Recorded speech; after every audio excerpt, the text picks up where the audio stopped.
From 1981 to 2021, the world has confronted a terrible scourge that has impacted countless individuals with fear, pain, and death.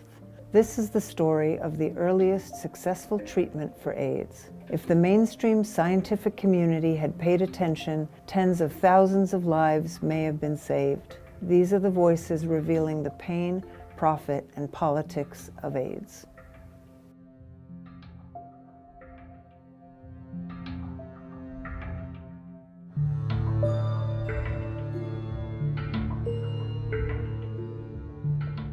AIDS is now the leading cause of death among young people in this country. No one with AIDS has been cured. Diagnosis: AIDS, always fatal. A virus that may be on the move into the general population.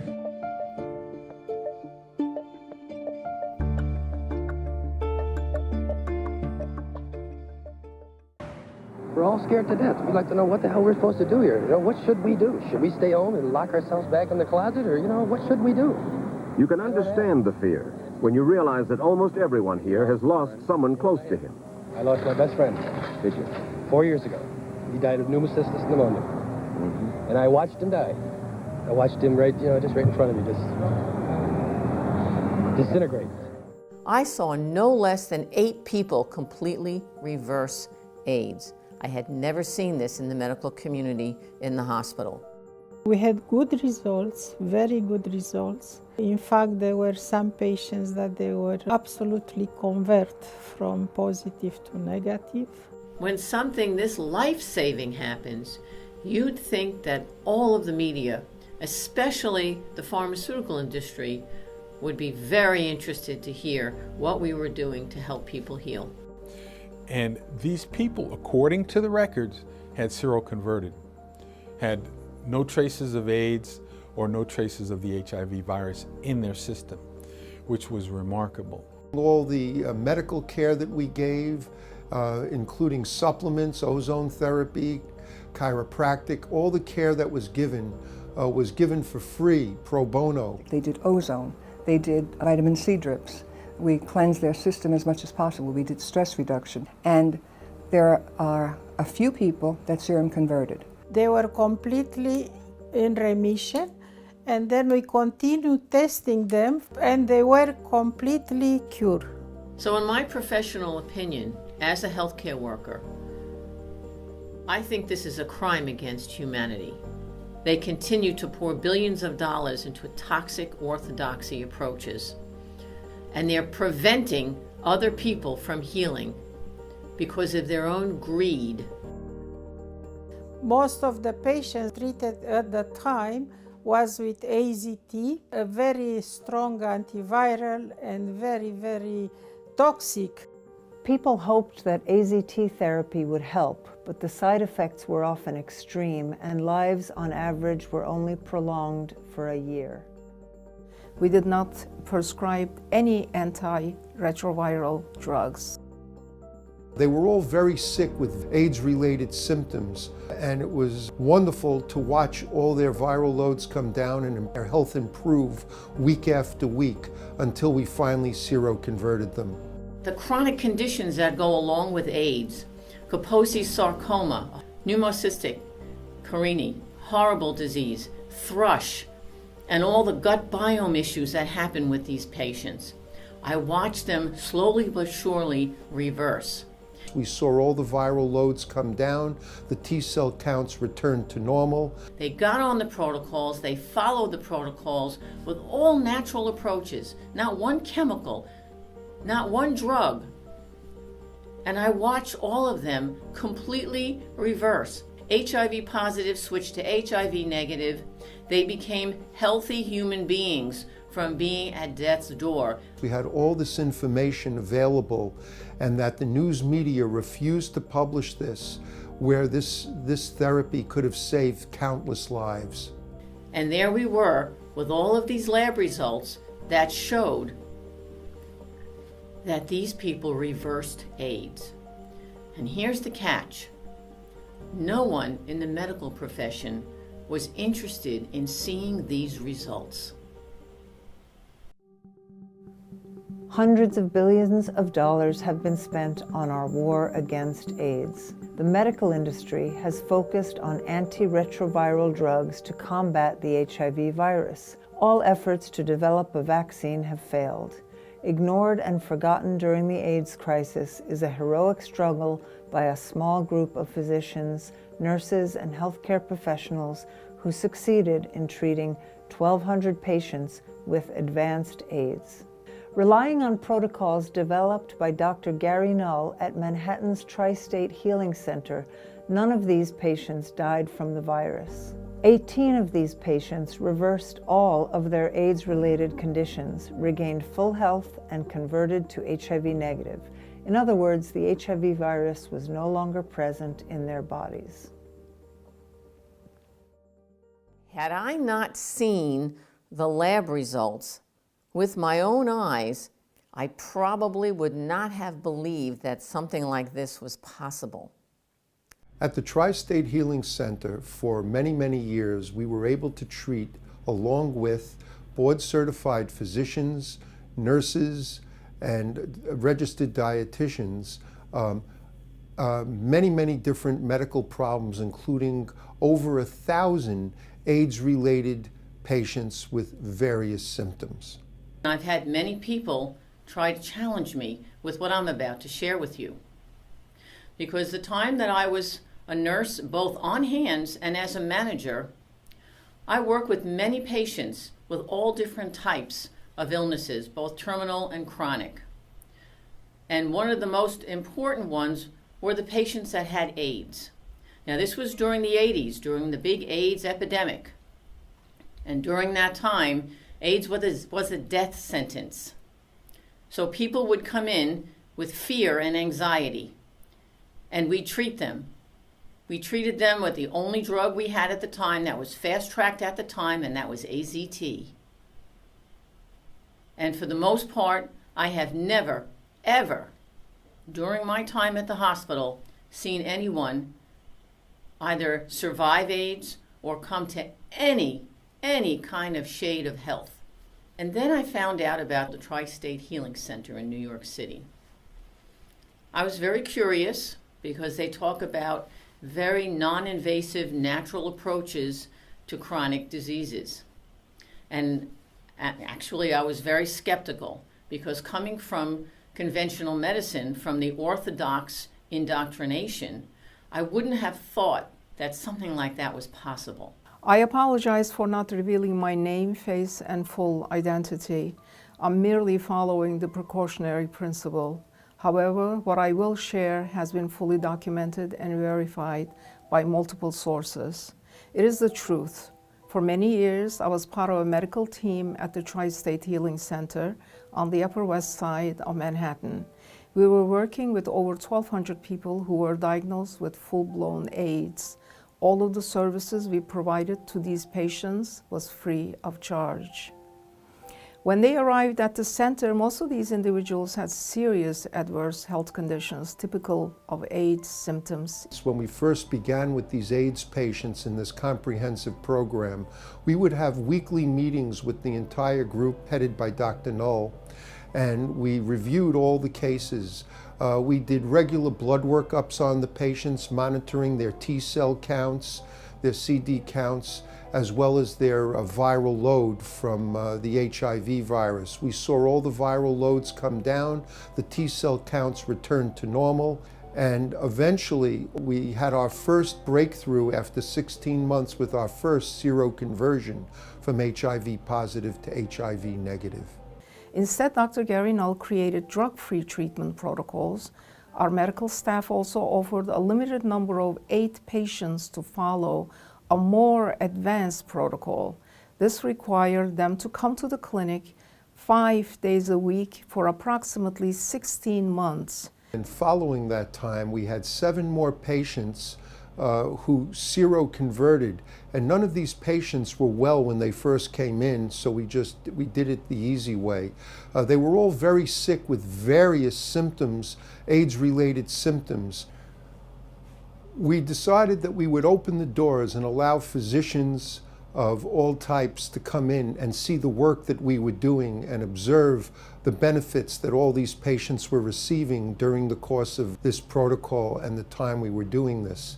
What was kind of surprising is how few virtually ever took us up on the offer and came in to observe. I do remember one or two that did come in and they were blown away, if you want to call it that, and impressed at the results that we were achieving. It was very hard for them to believe it, but it was in front of their eyes. They couldn't refute it. So I began journeying into New York City after my shift was over. And I did this for about 6 years. I went back and forth every day. And when I first got there, I was surprised at what I saw. But I will tell you that my whole life changed from that point forward. We were getting people in who were as close to death as you could possibly imagine. They had, all of them tried all the pharmaceuticals, all the antivirals, and had failed. They were getting sicker and sicker. Many of them were near death.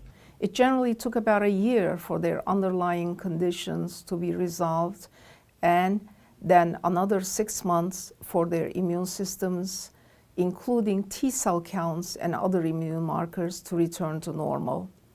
One man from California who came in had watched all the people in his support group, which was quite a large number, pass away on all these antivirals. More people come into the group and pass away. He came in near death's door also, and we saved his life. And he watched us save the lives of so many others, and over the course of time. And it was just wonderful, heartwarming, and amazing that we were all able to have this beneficial effect. Every one of these 8 patients remarkably reversed their HIV positive diagnosis to HIV negative. In other words, they seroconverted. At the beginning of the treatment, these patients gave the center permission to share the results of their blood tests, their viral load analysis, and disease status with outside physicians and journalists. I saw Gary in the hallway one day, and I said, "Gary, my name is Doug Henderson, blah, blah, blah. I've listened to you for so long. I'm friends with Arthur Ashe, and he hasn't come out yet, but I'd like to be proactive and get him on one of these protocols, if this is true." And the HIPAA laws were different back then in terms of medical records. Now you can't reveal anything. So Gary took me back in his office. He showed me, I think it was 5 or 6 medical records, and it was not just one medical record, but for each client, each patient, he had, after every 3 months or so, another lab workup done. And so you could see the progression. And these people, according to the records, had seroconverted.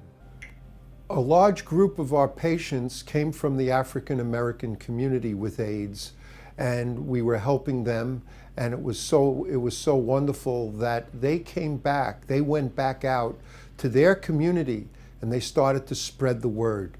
We started to get a lot of celebrity Black Americans, African Americans, coming in to help support everything. Dick Gregory, he'd come in and perform for all these people. We had Stokely Carmichael come in, Arthur Ashe, just to name some, were coming by and helping and supporting all the work we were doing. Gary met with Arthur on Tony Brown Journal show.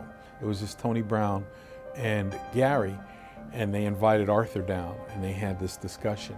And what was interesting about that was Gary, he was talking about pneumocystis carinii pneumonia, which is the opportunistic infection that ultimately killed Arthur.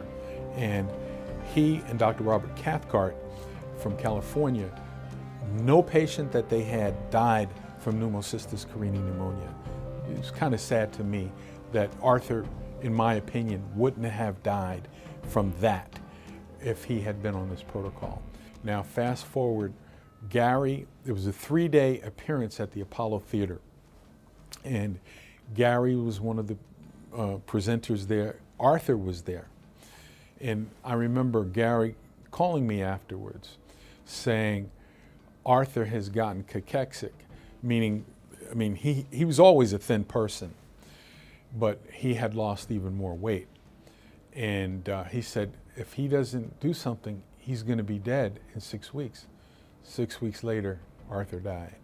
And I remember speaking to Earl Caldwell, who wrote for the Daily News. He knew of my relationship with Arthur. He called me up, and I mentioned with Gary, and there's an article that Earl Caldwell wrote saying, it said, Doc, how Ash could have aced AIDS. And he mentioned his work in trying to help Arthur. But Arthur, I think he was reluctant to really try it, even though he said it. And he had a sort of blind allegiance to conventional medicine, despite him wasting away. And it's really sad, because I've seen the medical records. Arthur saw the medical records of the people who seroconverted. Over the course of time, working collaboratively with Dr. Knoll, we modified our programs and the therapies they were getting to the individual's needs, because not everybody is the exact same. They all did a lot of the same things, like healthy organic juices all day long. We had a communal room where they would get their therapies that was more like living in a beautiful tropical rainforest kind of setting. We had psychologists coming in, working with each and every patient to go over their progress and to keep them on track. I'm talking about a holistic dentist, physicians, podiatrists. We had colon hydrotherapists. We had nutritionists. It was truly the most multidisciplinary, natural approach group that I had ever worked with in my entire life. We had some of the greatest and best minds in natural medicine and come in and offer help and support to all these different people. They were all put on various supplemental therapies. Not everybody got the exact same supplements. It was based on their body and their needs. And these were adjusted to the individual by our nutritionist with consultation, like Dolores Perry, who was just amazing at medical nutrition. With Gary, what he did was change the person's diet completely, which was what I did. They stopped eating as much as the garbage that they were eating, the sugars and a lot of other things. Anything that would lower their immune system. We put them on green juicing, we put them on supplements, and they did remarkably well for those who followed. Not everybody would follow. Let's face it, not everybody is going to follow a protocol. But there are those people who did follow the protocol, and there were a few of them that really were fantastic. They were put on many, many different things, and there are a few people that serum converted. But I can't say that everybody did, because you're not going to do it, because it's too much of a change. Even because they can't equate a diet, because they've been eating it all their life, with sickness. It's an impossibility. It's an impossibility. So that they figured, oh, I've been eating all my life, this is not going to change. But it's lifestyle, it's everything that's connected with it. And once you make that change, it was remarkable. They became healthy human beings from being at death's door, because they came to the Tri-State Healing Center and they worked with this amazing group of practitioners.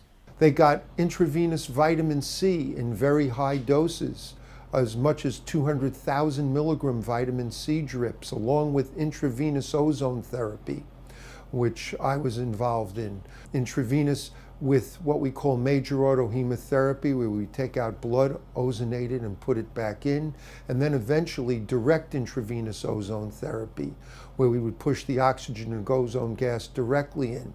All these things were done safely as well as effectively. We made sure nobody suffered in any way, and in fact, it was just the opposite. Everybody, slowly but surely, got well. We watched their lab results so carefully. Every single week, we tested them.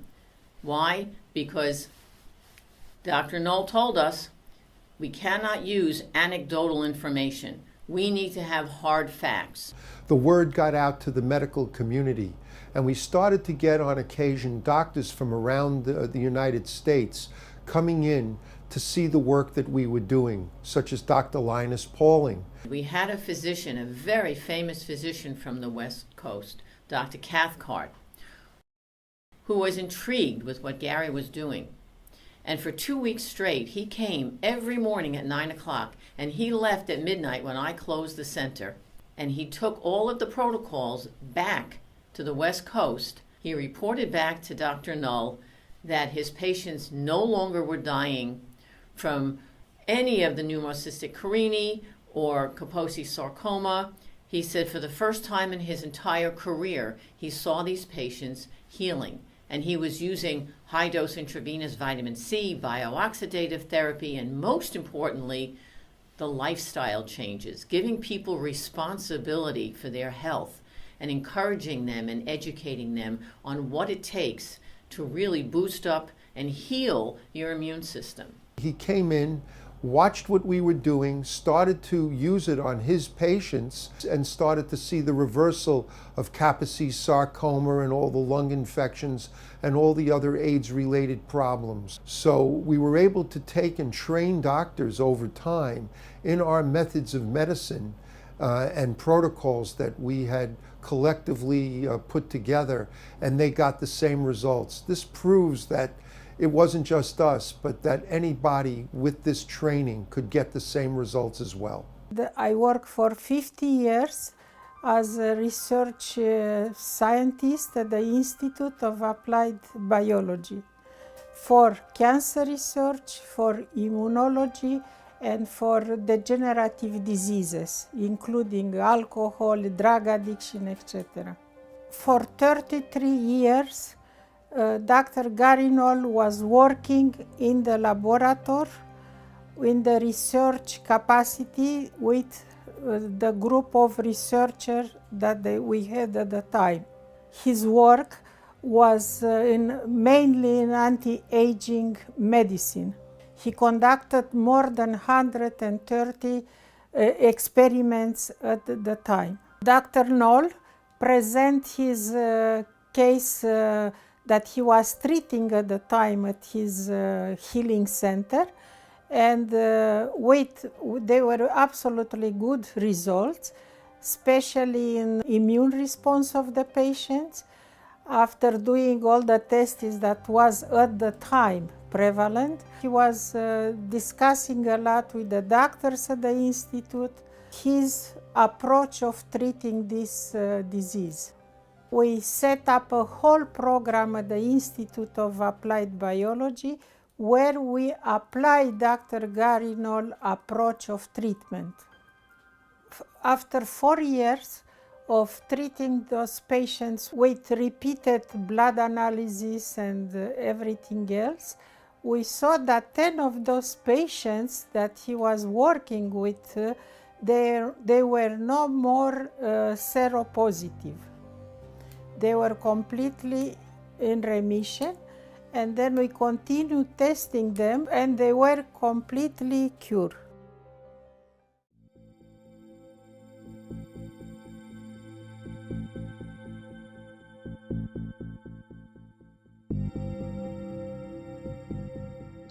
That was around the same time when we were inundated with AIDS cases and were largely unsuccessful in treating them. One physician asked if there was anything you could do, and you offered to try. We established IV drip rooms and purchased intravenous vitamin C and other nutrients, and the staff implemented your AIDS protocol. Over the next 2 years, about 10 people with advanced AIDS reversed their HIV status and turned seronegative. All the infections disappeared, and they were HIV and AIDS-free. I briefly met one of those patients recently, and she was still healthy today. I remember when I met with the director and the Institute board members one evening to request that these successes be made more public. They decided to remain silent because it might jeopardize funding. This work was not based on patentable drugs, and the advisory board said it would only draw negative attention because it was contrary to standard drug treatments. After the meeting ended, the director shrugged his shoulders and said it would not be the last time that someone accomplished something notable, and it would remain relatively unknown to the world. Best regards always, Dr. Ilana Avram, Senior Scientist and Research Fellow. At that time, no one was having such a fantastic results when was the worst epidemic of AIDS. As usually, the scientific community, mainstream scientific community, they were not agreeable with these natural approaches that we showed them. They never publish it and they never apply it. The problem was that the fear of the big pharma, they were afraid of losing the financial support. That was the reason that they never come out with Dr. Kary Mullis approach with natural, non-toxic and so on. Don't forget the big pharma is very much involved in every aspect of your life, even if you don't look today how many new products for the same thing. It's causing death, but still it's in the market, showing, how the big pharma is controlling everything. Just a note about this. Elena and her team of scientists, biologists, kept meticulous records for all of their patients. So this wasn't hearsay. This was documented with lab results, with scientific literature. They had all the information. And what's so very curious is that within 4 years, that entire department was shut down. I can't tell you why. I don't know why. The Institute of Applied Biology is funded by Big Pharma. So you would have thought that this information would have been broadcast all over. But it wasn't. For me, on a personal and very professional level, I could not fathom why our federal health authorities, medical doctors such as Anthony Fauci and Robert Gallo, were unwilling to show any interest in what we had achieved. After doing all this work so successfully, we offered a press conference for doctors and scientists from literally around the world to come in and review the work that we were doing, meet our patients, and look at all the scientific evidence we had compiled. What apparently happened was there was a complete blackout by news media caused by an AIDS group that apparently didn't want to see this end. And in the end, we didn't have a single scientist or doctor come in to the press conference that we had set up to bring to the world the wonderful work that Dr. Null had put together and that we had been performing so successfully. It was very, very well promoted to all the media. And he not only invited the people that came from his clinic, he also invited people from all across the United States who were getting natural approaches, who have been getting phenomenal results with regards to reversing and improving their conditions, especially AIDS. And here's the kicker. With all of the people that were there, none of the media showed up. Not one. Why is it that when we have live human bodies, not a petri dish, who had full-blown AIDS, who were at death's door and medically documented, today are alive and well and completely normal, and no one covers the story? Let's look at some of the alternative therapies, such as oxygen therapy and vitamin therapy and herbalism and some of what we're hearing today. Why are we afraid as a society, when our people are dying, not to examine new and alternative therapies? Finally, to fight the news blackout that seemed to have occurred, we decided to have an all-day event at one of the largest churches over on the west side of Manhattan. We had over 2,000 people show up, and we invited and paid for dozens several dozen scientists and doctors to come in, lecture and speak on how everything had worked, what they found. And once again, the news media blocked out this entire happening, this entire meeting from the news so that nobody would know that it had occurred and all the benefits that people had achieved. After several years of closely monitoring these 8 patients, full recovery from AIDS, in addition to post-recovery follow-up, every effort we made to share these protocols and the successes we witnessed, a large press conference, articles submitted to peer-reviewed medical journals, and meetings with the gay and AIDS activists and groups was met with silence and disdain. It was as if they didn't want this information to get out.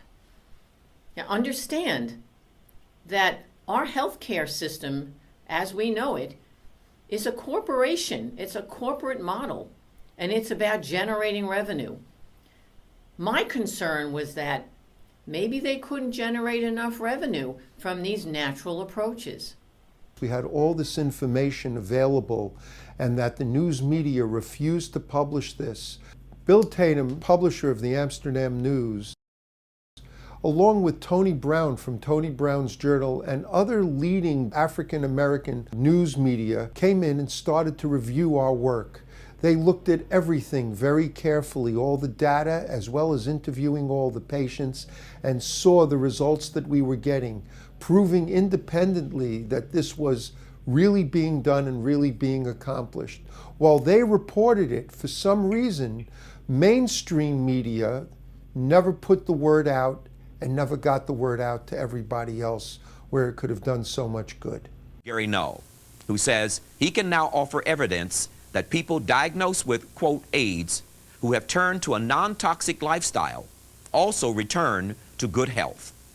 I'm Tony Brown. In a moment, good news about AIDS and HIV. This man has been helped. I brought 2 other people on your show 3 years ago. They're both alive and well and continue to remain seroconverted. Now let's talk about this man. This man, you say, is the benefactor of your protocol. Yes. All right, now we're going to ask him his experience. Then I'd like for you to describe what the protocol was that helped him convert from... Could I mention one thing? Please. I'm sure many people watching, including doctors, are saying this is nonsense. Well, first, I have no proprietary interest. I've never charged anyone a nickel. That is correct. In fact, in my entire career as a nutritionist and as a health educator, I've never charged a single patient 1 penny. I have nothing to sell them. I have nothing to make. In fact, when I give my time and energy, it's for free, so it's not proprietary. Secondly, I could just say that this person's been improved, and who's to know otherwise? But you have in your hands medical documents. He has had blood workup done every 6 months for 8 years. So we have before, during, and after blood workups showing from AIDS, not just HIV infection, from AIDS, and one guy who couldn't be here this morning, he's stuck in traffic, we just found out, and at some other time you might want to interview him, he had 22 different life-threatening illnesses. He had endocarditis, he had encephalitis, he had Kaposi's sarcoma, he had pneumocystis carinii pneumonia, he was in St. Vincent's Hospital near death on several occasions, and today he is completely healthy also. Now, you were with him, you know him, you've seen his records, I have his records, so I would only make statements about people that I have their medical records that are open for people, any Well, I asked Al and you to bring medical records along today, so whatever statements are made, I would have evidence and presenting them to this audience that there was some type of paper trail, medical paper trail, in terms of what you're stating. Now, Al, you were diagnosed with what is called AIDS in 1989. That's correct. Tell us about yourself. Do you have any idea what caused your immune deficiency? Yes, I was an intravenous drug user back in the early 80s. I must have made contact with the AIDS virus maybe probably 14 years ago. I stopped using drugs over 10 years ago, intravenous drugs. Was this after you were diagnosed with AIDS? A little before I was diagnosed, I stopped using drugs. Then 2 years after, I went for a doctor's checkup. Doctor advised me to take a HIV test because I had swollen lymph node glands. Swollen lymph node? Yes. And also I was losing some weight. I was getting weak. So I took the HIV test and it turned out to be positive. So I panicked. I said, wow, I don't want to die. I'm very young. How old were you then? I was like 32 years old. Anyway, I said I don't want to die, so I started going to the doctors, and the doctor says, well, I took a blood test. My T-cell count was at 800. So that's a pretty good T-cell count. 800. So right away he says, take this, well, we're going to give you a prescription of ACT. I said, but, from what I gather, I think I'm pretty healthy still to take these toxic drugs that, you're prescribing me. So I just started, doing some research. And Dr. Knoll was on the air one day. I was listening to him.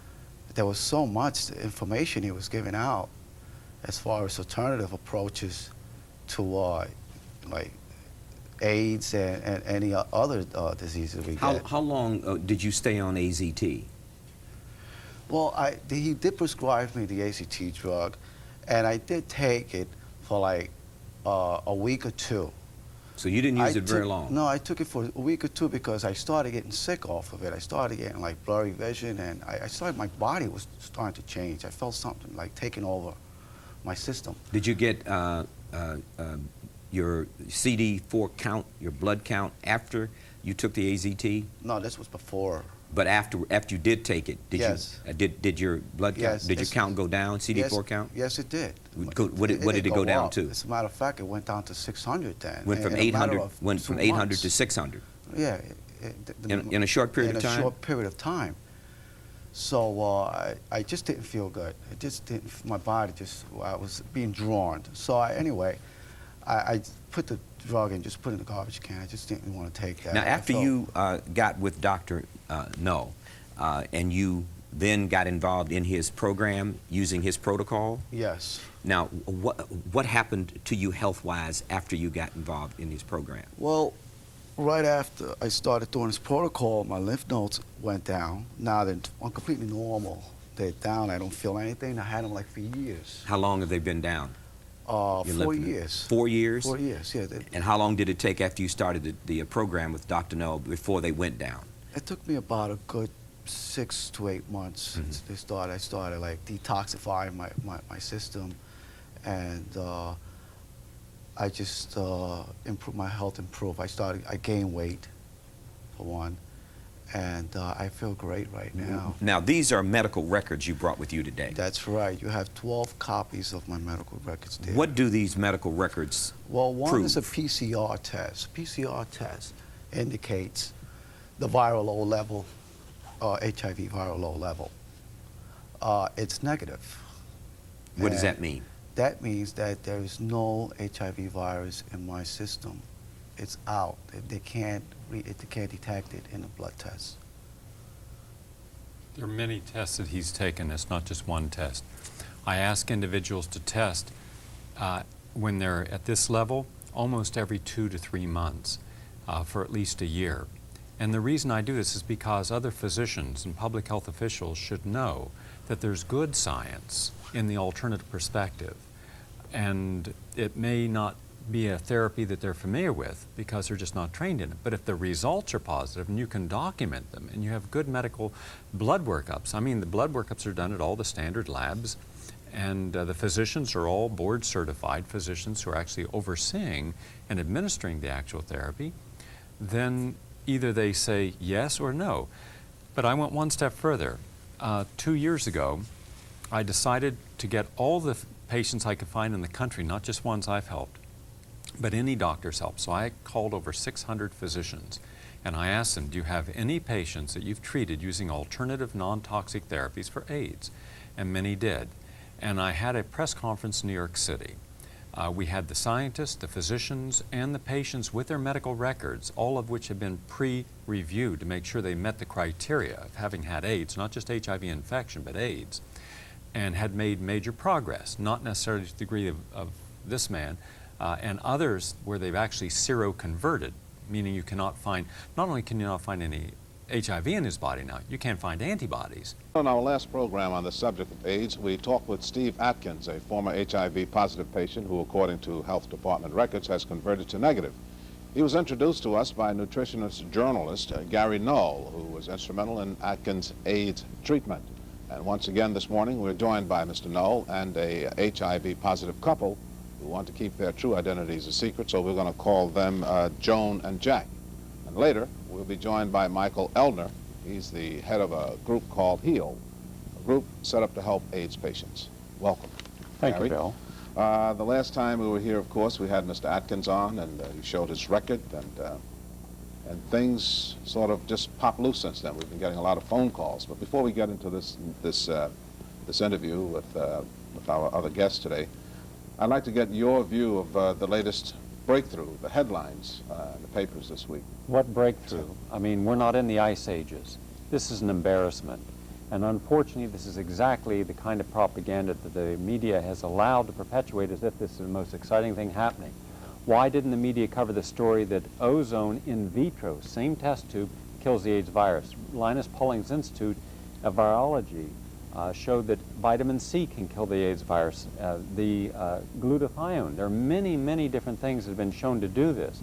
And I'm concerned that people will once again start looking for a drug combination and forget that we have live human bodies who have gone from having AIDS to normal, who've been HIV positive, who've never converted into AIDS, and who have gone from HIV positive to seronegative. I have two of those here. Now this should make a headline. This won't get any attention. But in a test tube, suddenly that makes headlines. To me, that's absurd. We get to our guests today. We'll call them Jack and Joan because they do not want to be identified. And we're going to talk to them about their conditions, and then maybe you can tell us what's being done to help them. To our guests, who are in silhouette, Jack and Joan, when did you discover that you were HIV positive? I would say about a year and a half, 2 years. Mm-hmm. And I might point out that you're married. You're both married. Yes. Now, what led to that discovery? Well, for a while I was feeling sick. At one time I was using recreational drugs for a while. And for a while I started feeling myself really physically tired, lost of weight. I didn't have much energy. And I figured maybe because of my lifestyle in the past, I decided to take the test and to find out that I was positive. Mm-hmm. And did your wife decide to do the same thing? Did you tell her you were positive, and then she went and took the same test? Yes, I found out first, and when I found out I was positive, I told my wife to get tested because I had the fear that she was positive. Now, how long ago was this? This was about a year and a half. About a year and a half. Okay, and you started taking what kind of treatment? I had went to a doctor, and they prescribed AZT.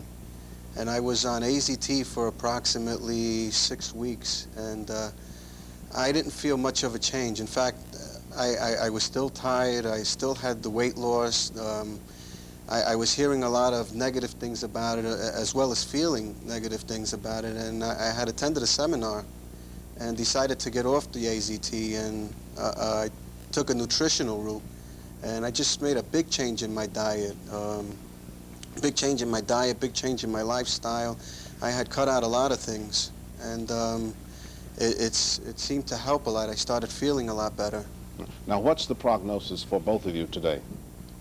Well, I just want to say that I started out, the first thing they tell you to do is to have your cell count taken, and I went from a 600, which is below normal, to 1,000, which is a normal cell count for anyone who is even not HIV, in, I guess, less than a year.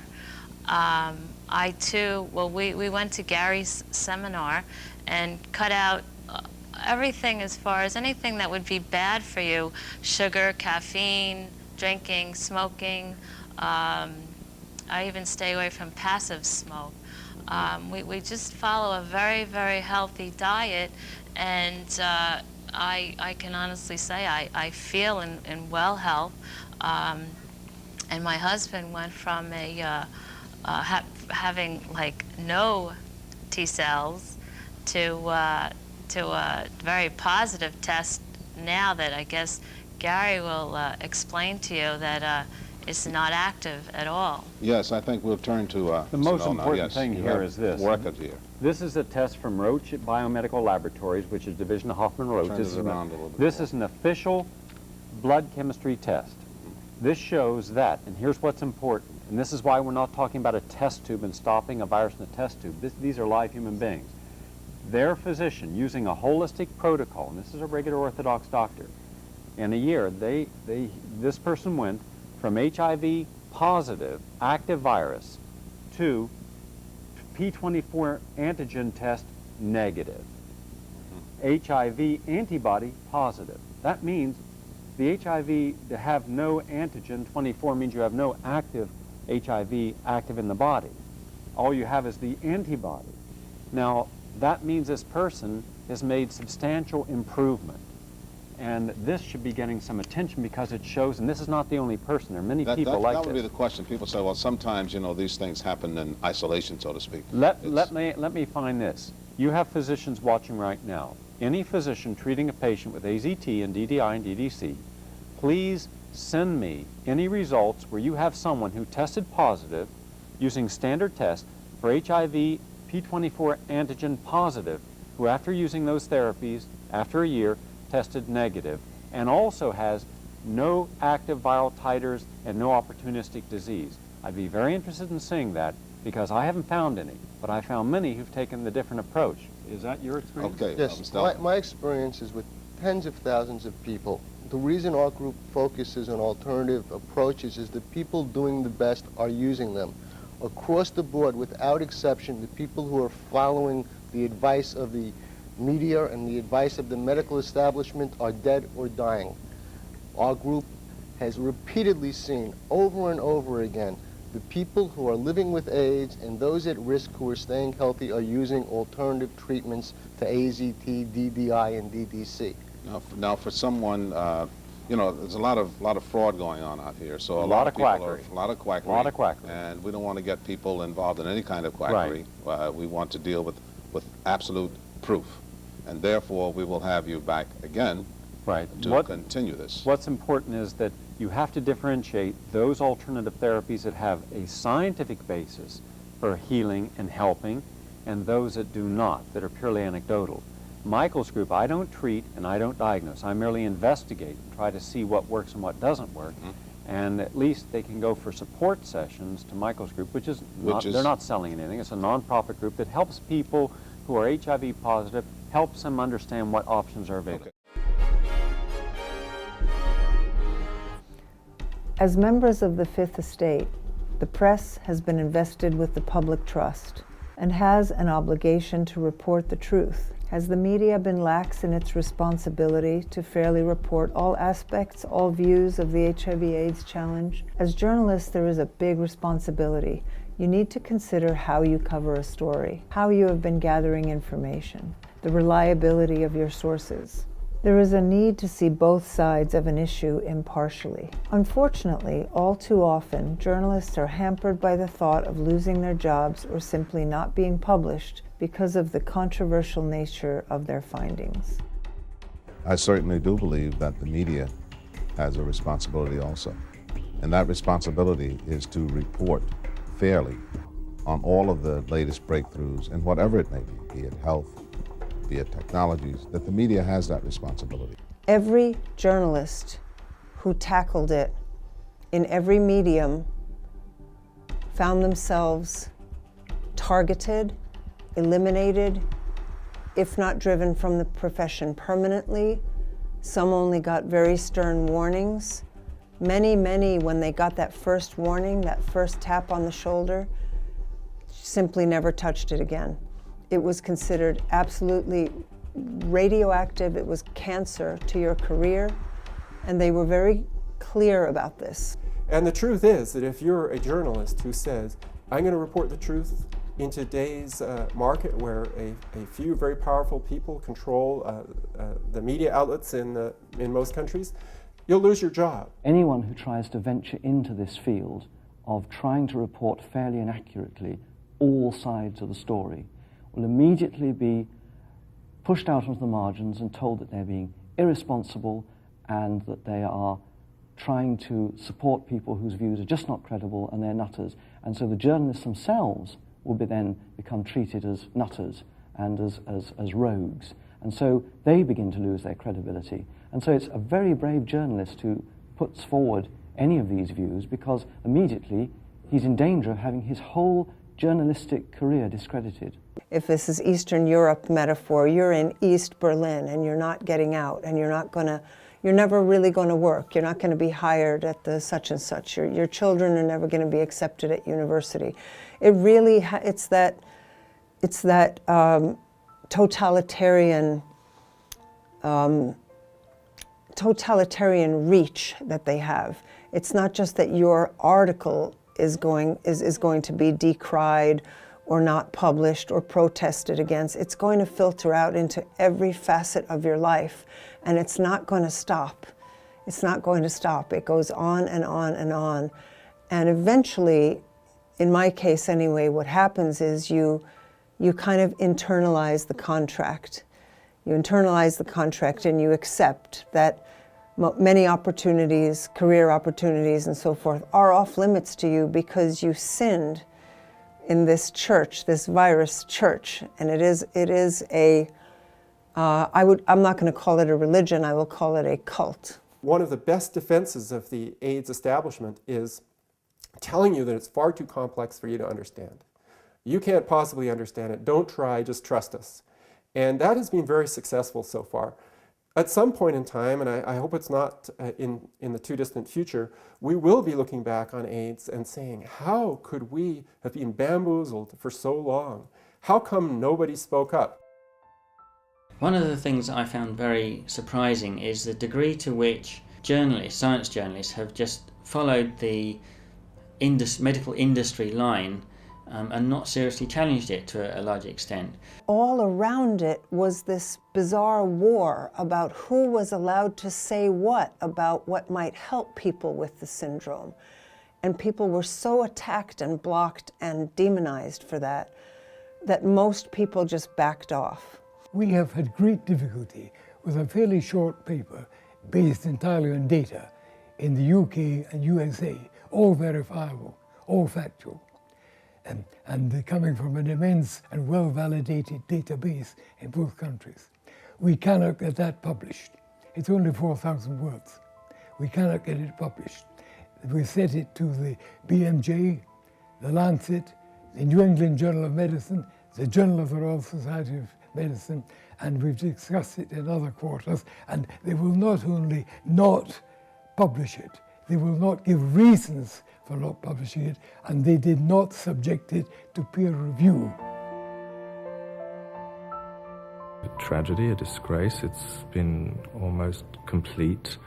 There are people in this city who work quite hard to try and create the space in which a proper discussion can be had. Whenever I or anyone else raises the argument that we should start looking at the alternative views, we're immediately told that we're being highly irresponsible, that we're encouraging the gay community into things like unsafe sex, and we're being completely and utterly disregarding the anxieties of people who have HIV and AIDS, because we're creating doubts and anxieties that they don't need. And this is quite wrong, because as a journalist, I believe in totally open debate in whatever the area should be. In fact, the World Health Organization accused me personally, when I was writing on these articles, of being responsible for millions more projected deaths. Millions more projected deaths. In the UK, definitely, and, you know, worldwide. They were saying, by raising these issues in an important paper like the Sunday Times, you will be doing so much damage to our efforts to tell people about this peril that is awaiting. And they would believe this when they were saying it. I can't think of another national newspaper, any other national newspaper, that came to the support of the Sunday Times when it was doing this. All the medical and science correspondents were united in either being silent on the issue, or else they would be ready to join in with others in attacking the Sunday Times and accusing it of irresponsibility. Right after I got the Nobel Prize in chemistry, man, I can't even write a short 4-page hypothesis about what might, in fact, be a probable cause of AIDS. A hypothesis that was a useful one because it suggested a way to disprove it or prove it. You know, that's what a hypothesis is for, is to sort of suggest experiments that will try to disprove the hypothesis, or if you can't disprove it, you start slowly accepting it. And so Lancet, Nature, Science, those people say, we don't need a hypothesis directed at understanding what might be causing AIDS. We already know. And I call back the editors and I say, no, wait a minute, this is, you got to, like in Lancet, there's got a section called medical hypotheses. That's a type of an article you can submit. I said, this is a hypothesis. This is a very good hypothesis. Not only can it be proven or disproven easily with rats or mice, but if in fact it shows, if it turns out that this does cause AIDS, you'll have a model system, an animal model system, which would be worth billions of dollars to the pharmaceutical industry.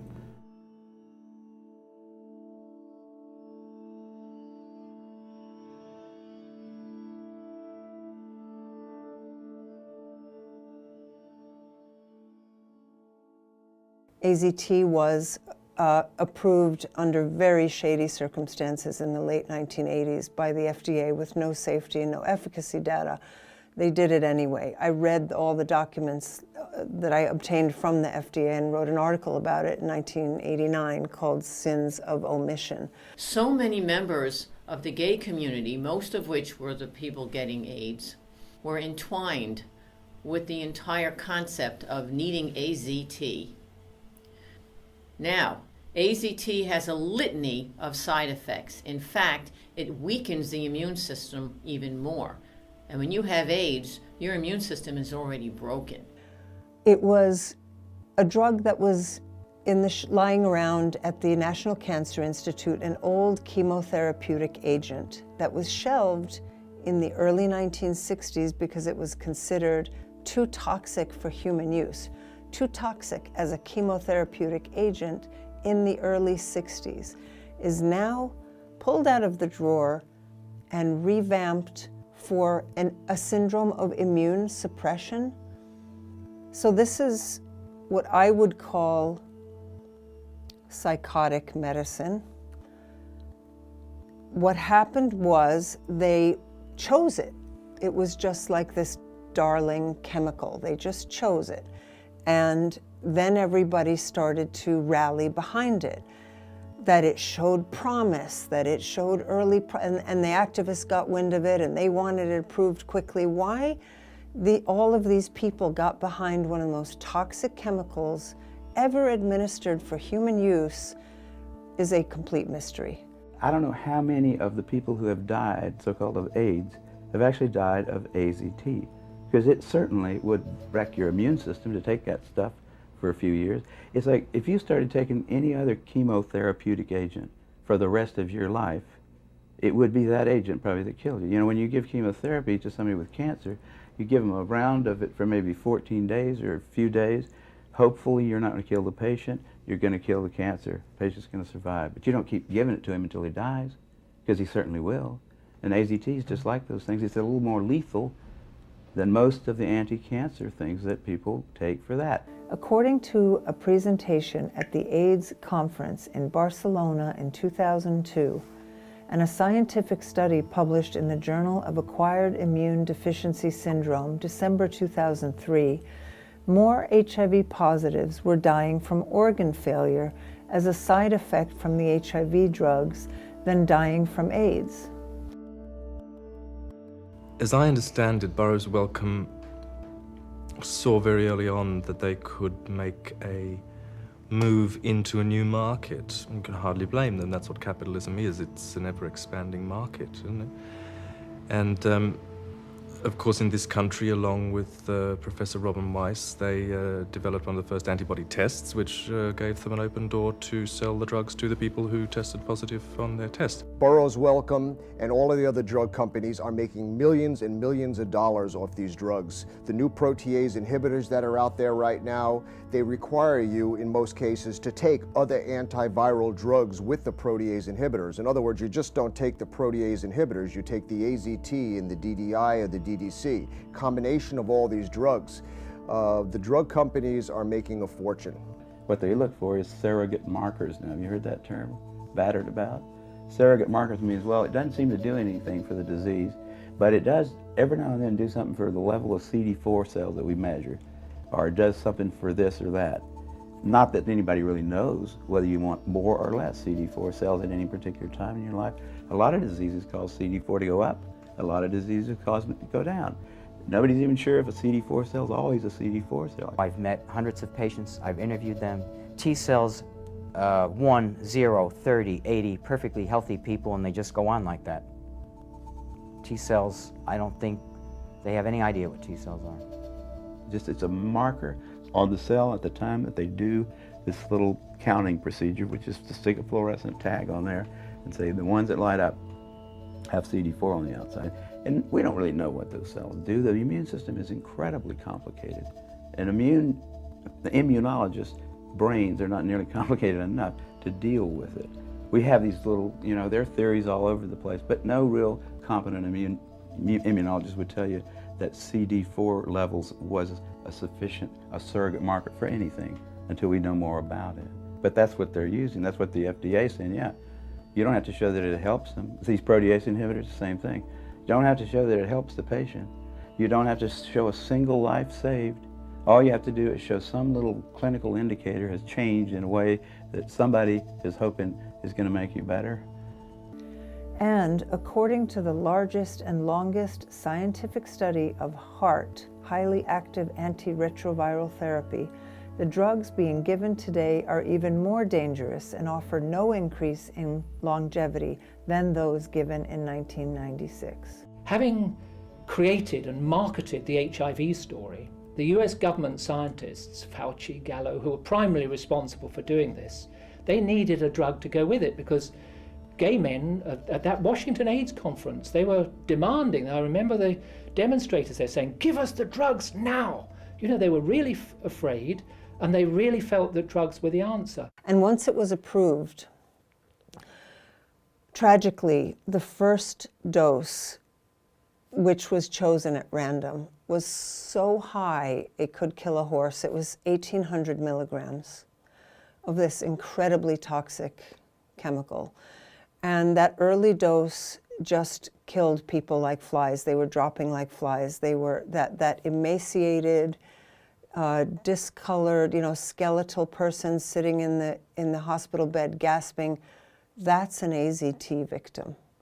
But it was branded in the psyche via the media as an AIDS victim, which served the purpose of making people so afraid of AIDS and Bob Gallo's new virus that they would do anything the government told them to do. Of the studies used to claim benefits for AZT, all of them, without exception, were financed by Burroughs Wellcome, the manufacturer of AZT, and were controlled by them.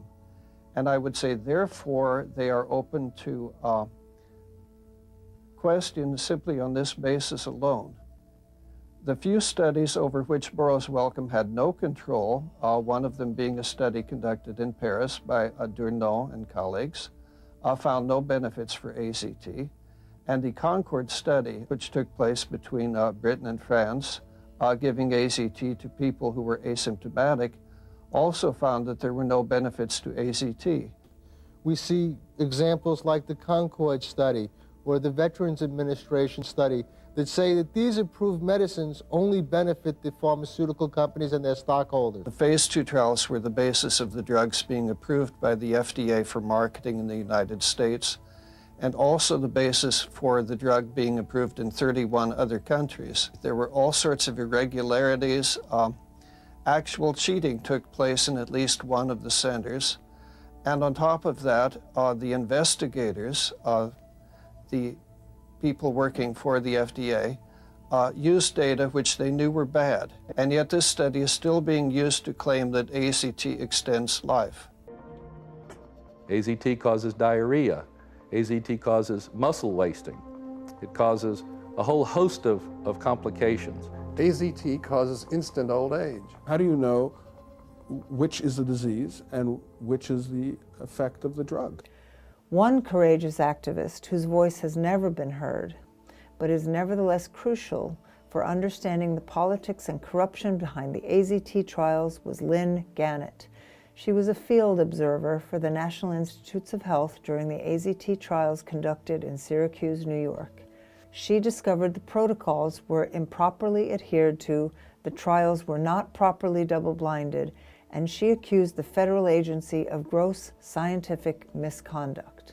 During the 3 years that I participated in the early AZT clinical trials, I witnessed the most shocking, unethical, unscientific, and corrupt behavior by the clinicians conducting these studies. Whenever there was an adverse reaction, such as diarrhea, or weight loss, or night sweats, or vomiting, or fevers, or the development of an opportunistic infection, this information was supposed to have been recorded on an as-needed form.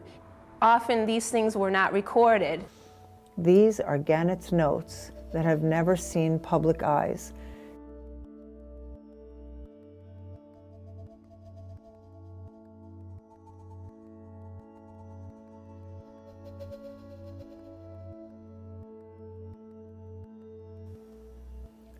If I had known then what I know now, I would have been much more persistent in my attempts to report this information to the NIH.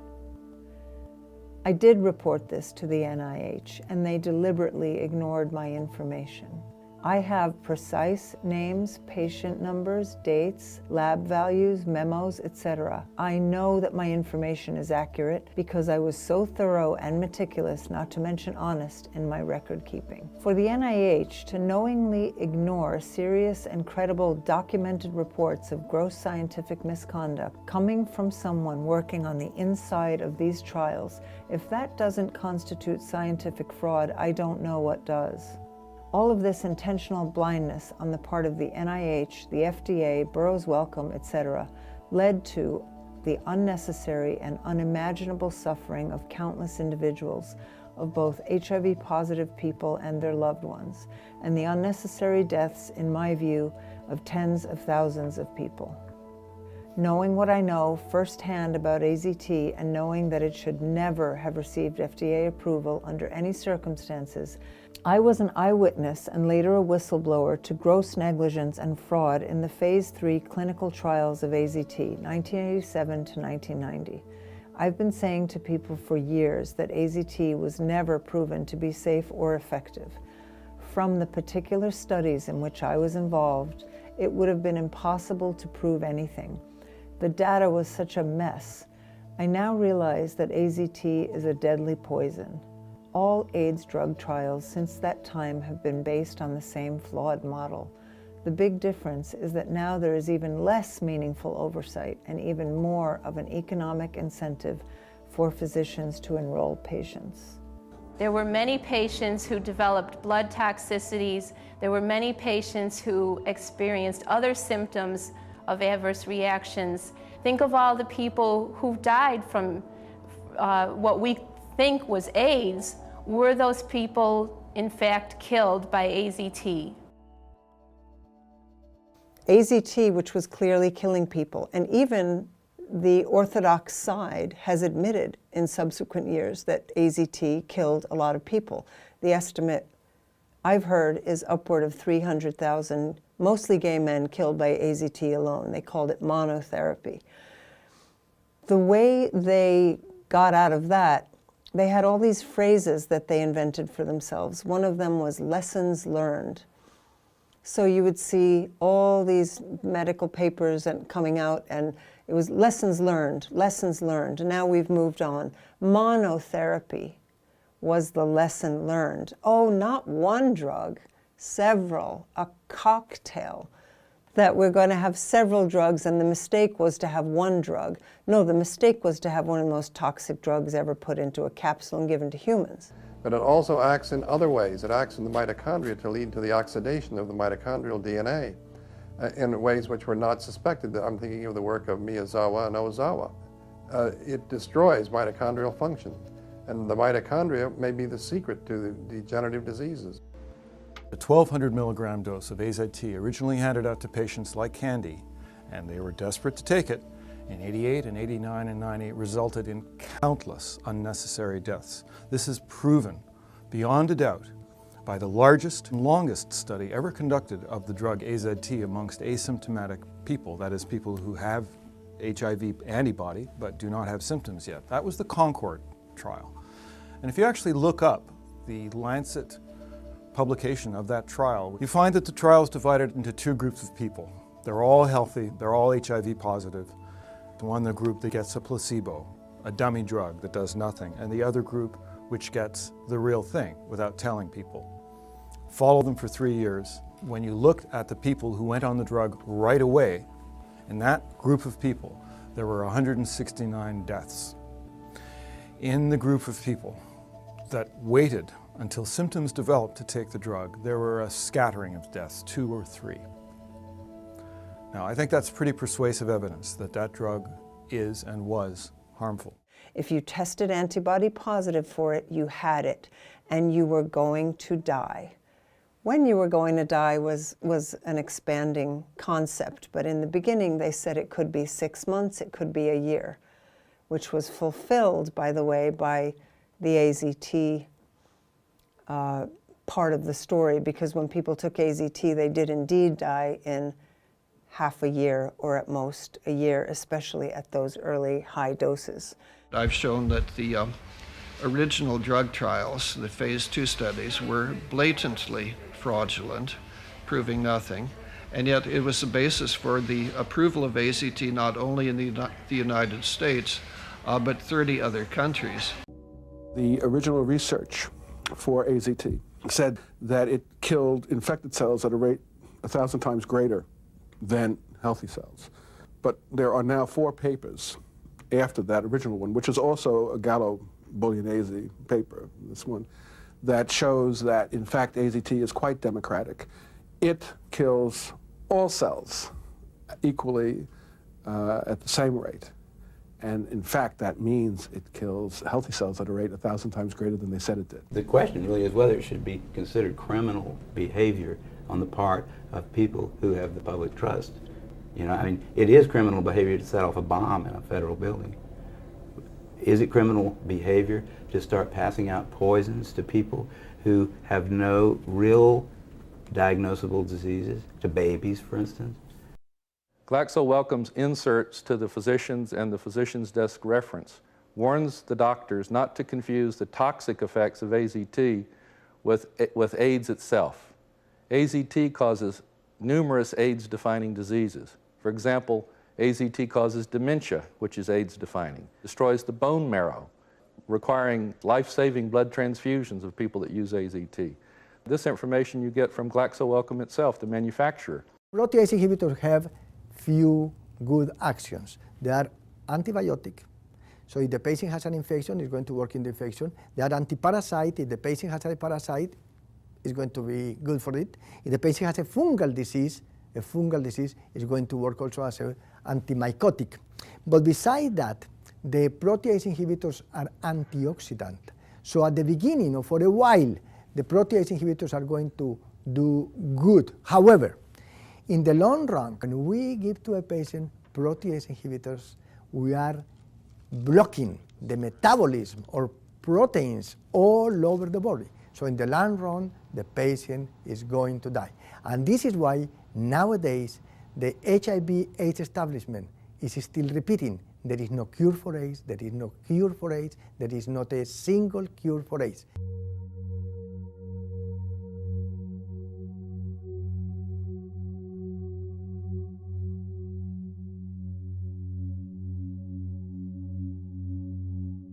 Now, with the world facing COVID, I observe that Many of the same people inside and outside government who mismanaged the AIDS epidemic are now repeating their mistakes during this crisis.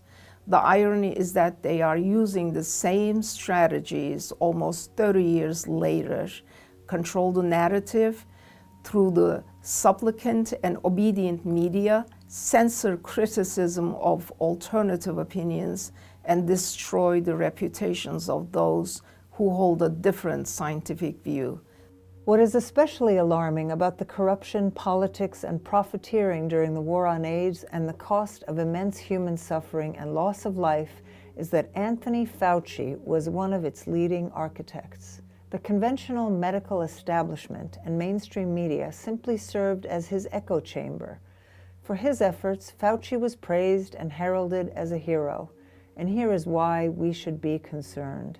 It would seem that the CDC, the World Health Organization, and the mainstream media are using the identical playbook in their management of COVID-19, as was done during the AIDS crisis. The way they terrorize people is to conflate in people's minds testing positive on a PCR test, and these people are being told they can expect to get sick and quite possibly die. The inventor of the test, I've written about this extensively, was very clear. This test was not designed to tell you whether you're going to get sick, to tell you whether you have a virus. That is not what PCR is.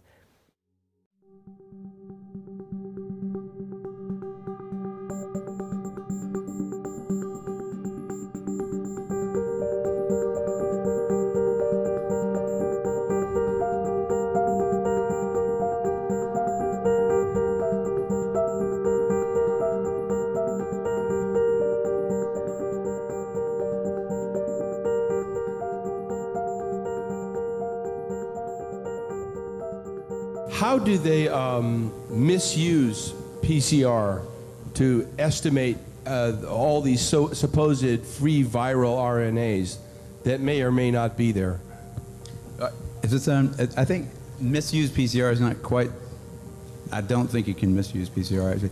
No, the results, the interpretation of it. See, if you can say, if they could find this virus in you at all.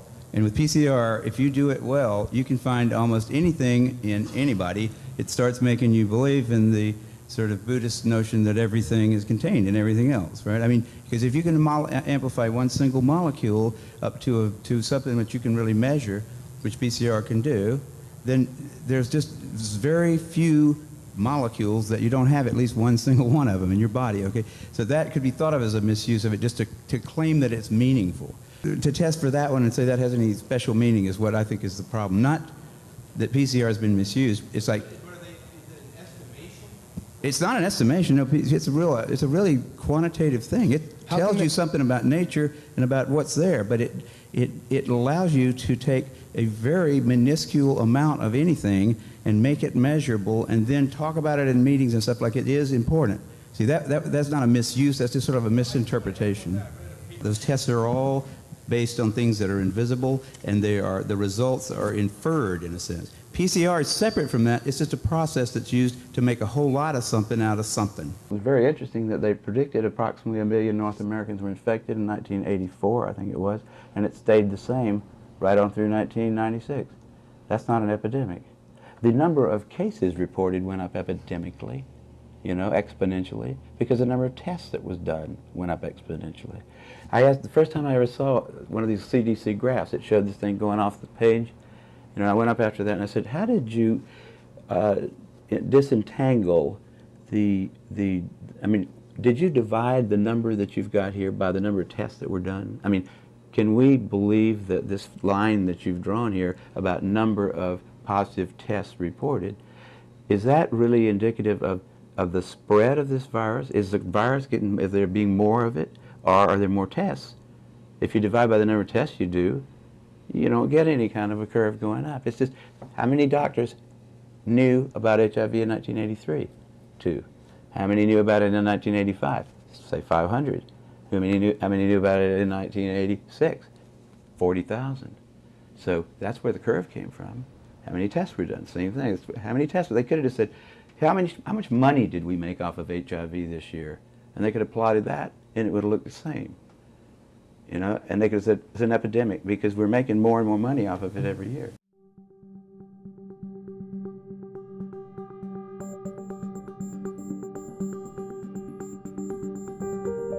Everybody uses it experimentally, and most people use it clinically around the world. Not, maybe Britain doesn't use it, maybe there are 2 countries that found a better way, God bless them. When he came up with his first test, he tested 30% of the American blood donators, so let's say the general population, he tested them positive. And the industry said, no, go home, Gallo. We won't buy your test because this is going to destroy our business. And the only thing what he did, he lowered the sensitivity of the antibody test. If they didn't allow them to charge so much for it, I think there'll be a lot less use of it. You know, it's just like in political scandals. Follow the money trail. Figure out who's getting paid for this. They didn't give it to us, they sold it to us. Now, who sold it to us? Who gets money off the patent? Gallo himself was getting quite a bit off of it. He had to give a lot back to Montagnier when it was finally proven that he stole the virus from Montagnier in the first place. But Montagnier and the Pasteur Institute are getting $1, I think, or so every time that somebody gets an HIV test. If you get it twice in a row, you have a pretty good chance of getting a plus one time and a minus the next. That's why they thought for a while that it was widespread in Africa, because it cross-reacted with antibodies to malaria. Like a lot of places in Africa, the only kind of place you can get any medical treatment is at WHO hospital that's there for AIDS, right? So anything you come in there for, you cut your knee with a machete, you're an AIDS patient in some little book somewhere. The money is what starts the scientific paradigm. COVID-19 is, from my understanding, already a $3+ trillion industry. What I've heard is that HIV is a $2+ trillion industry. They're economic paradigms, they are banking systems, they are used to re-engineer and rebuild the economic system worldwide. They didn't have well enough developed way to look for the virus itself at the very beginning. They could only look for the antibodies to it at first. PCR came along right about the same time that HIV did, and it was at CETUS that people started looking with PCR for HIV. That was the only way to see it, except for culture, which was a long, protracted procedure which a lot of times didn't turn up. The antibody test was something they could quickly develop. That's what Gallo did, and sell. And so he did.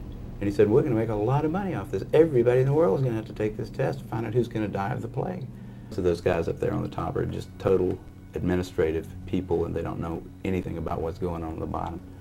And a lot of people did take it, and he got a lot of money for it. I mean, and there's all kind of people all the way down the line getting paid for doing something that's absolutely insane.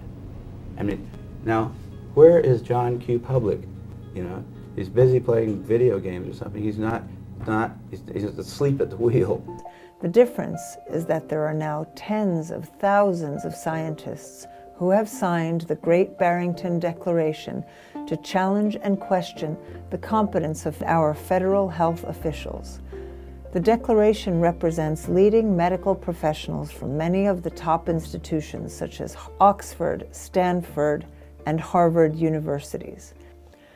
Yet those at the heart of efforts to challenge and provide sound evidence for these other treatments now being utilized in other countries throughout the world, their reputations are being tarnished.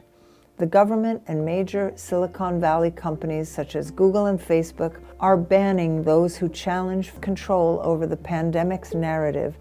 As the world confronts the SARS-2 pandemic, the lessons from the past medical discovery warrant greater attention. There are still non-toxic approaches to bring AIDS patients back to full health. Many of these therapies are still practiced by small groups of physicians and clinicians worldwide. However, a medical blackout continues, and the achievements made 3 decades ago remain relatively unknown. We are witnessing history being repeated.